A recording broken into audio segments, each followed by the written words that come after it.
COVID-19 ప్రత్యేక వార్తలు చదువుతోంది యంట్రపాటి మాధవీలత. తెలంగాణలో కోవిడ్ కేసులు మరింత తగ్గుదలను నమోదు చేశాయి. గడిచిన 24 గంటల్లో 17,000కు పైగా పరీక్షలు చేయగా 502 మందికి కరోనా వైరస్ పాజిటివ్ నిర్ధారణ అయింది. కోవిడ్ నుంచి నిన్న మరో 1,539 మంది కోలుకున్నారు. దీంతో రాష్ట్రంలో కోవిడ్ రికవరీల రేటు స్వల్పంగా మెరుగుపడి 93.87% నమోదైంది.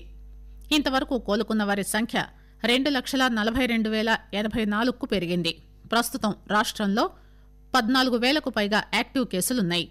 ఇందులో 11,000 మందికి పైగా హోం ఐసోలేషన్లో ఉన్నారు.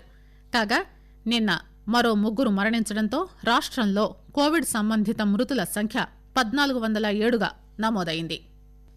కేంద్ర విదేశీ వ్యవహారాల శాఖ హైదరాబాద్లోని Indian school of business virtual పద్దతిలో చేపట్టిన డెక్కన్ డైలాగ్ 3వ సదస్సు ఈ ఉదయం హైదరాబాద్లో ప్రారంభమైంది. ప్రస్తుత కోవిడ్ మహమ్మారి నేపథ్యంలో వివిధ దేశాల మధ్య ఆరోగ్య సేవల సహకారం ప్రభావంపై ఈ సదస్సు చర్చిస్తోంది. విదేశీ వ్యవహారాల శాఖ కార్యదర్శి రాహుల్ చబ్రా, అదనపు కార్యదర్శి ఆర్తి అహుజా ఇంకా పలువురు సీనియర్ అధికారులు ప్రముఖులు సదస్సులో పాల్గొన్నారు. భారత్లో ఇజ్రాయెల్ రాయబారి రాన్ మాల్క్ మాట్లాడుతూ వేర్వేరు దేశాల శాస్త్రవేత్తలు సాంకేతిక సహకారంతో జరిగే సంయుక్త పరిశోధనలు మంచి ఫలితాలు ఇస్తాయనడానికి భారత్ ఇజ్రాయెల్ సహకారం ఉదాహరణ అని అన్నారు. భారత్ బయోటెక్ సంస్థ వ్యవస్థాపకులు డాక్టర్ కృష్ణ ఎల్లా మాట్లాడుతూ ఒక ఏడాదిలో దేశ జనాభా అంతటికీ వ్యాక్సిన్ ఇచ్చే దిశగా పనిచేయాలని కోరుకుంటానని అన్నారు. ఇందుకోసం చిన్న వ్యాక్సిన్ తయారీదారులకు కూడా భాగం ఉండాలని అభిప్రాయపడ్డారు. నల్గొండ జిల్లా దేవరకొండ నియోజకవర్గం పిఏపల్లి మండల పరిధిలో పెద్దగుమ్మడం గ్రామంలో మొన్న శుక్రవారం పిఏపల్లి ప్రాథమిక కేంద్రం ఆధ్వర్యంలో హెల్త్ క్యాంప్ నిర్వహించారు. ఇందులో గ్రామంలోని సుమారు 53 మందికి కరోనా పరీక్షలు నిర్వహించగా అందులో 45 మందికి కరోనా పాజిటివ్గా నిర్ధారణ అయింది. కానీ వారిలో ఎటువంటి వ్యాధి లక్షణాలు లేకపోవడంతో పాజిటివ్ వచ్చిన వాళ్లందరూ మళ్లీ మరుసటి రోజు పరీక్ష చేయించుకోగా నెగిటివ్ వచ్చింది. ఇలా ఎలా వచ్చింది అని గ్రామస్తులు అక్కడున్న సిబ్బందిని ప్రశ్నించగా కిట్ల సమస్య అని చెప్పారని తెలిపారు. అలాంటప్పుడు రిపోర్టులిచ్చి ప్రజలను భయభ్రాంతులకు గురి చేయడం కరెక్ట్ కాదని అక్కడి గ్రామస్తులు చెబుతున్నారు.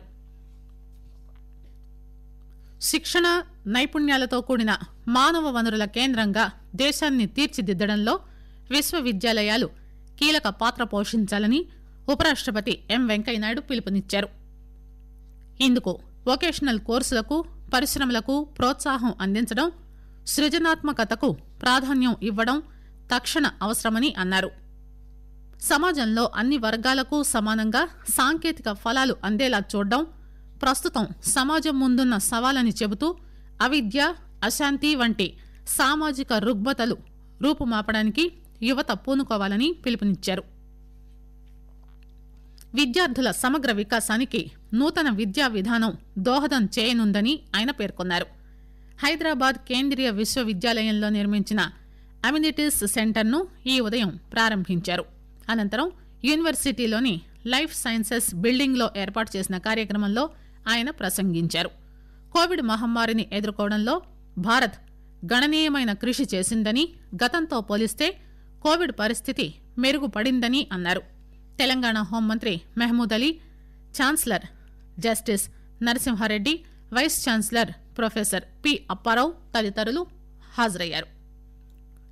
పట్టణ ప్రాంతాల్లో నిర్మాణ అనుమతులను సులభతరం చేయడానికి రూపొందించిన టీఎస్ బీపాస్ వెబ్సైట్ను పురపాలక శాఖ మంత్రి కేటీఆర్ ఈ ఉదయం మర్రి చెన్నారెడ్డి మానవ వనరుల కేంద్రంలో ప్రారంభించారు. తెలంగాణ ప్రభుత్వం వివిధ రంగాల్లో తీసుకొస్తున్న సంస్కరణలు, వినూత్న చట్టాలు దేశానికి బెంచ్ మార్క్ కాగలవని ఆయన అన్నారు. పట్టణ ప్రాంతాల్లో భవన నిర్మాణం, లేఅవుట్లకు సులభతరంగా వేగంగా అనుమతులు ఇవ్వడం కోసం ఈ వెబ్సైట్ను ప్రభుత్వం రూపొందించిందని పేర్కొన్నారు. ఆకాశవాణి కోవిడ్-19 ప్రత్యేక వార్తలు ఇంతటితో సమాప్తం.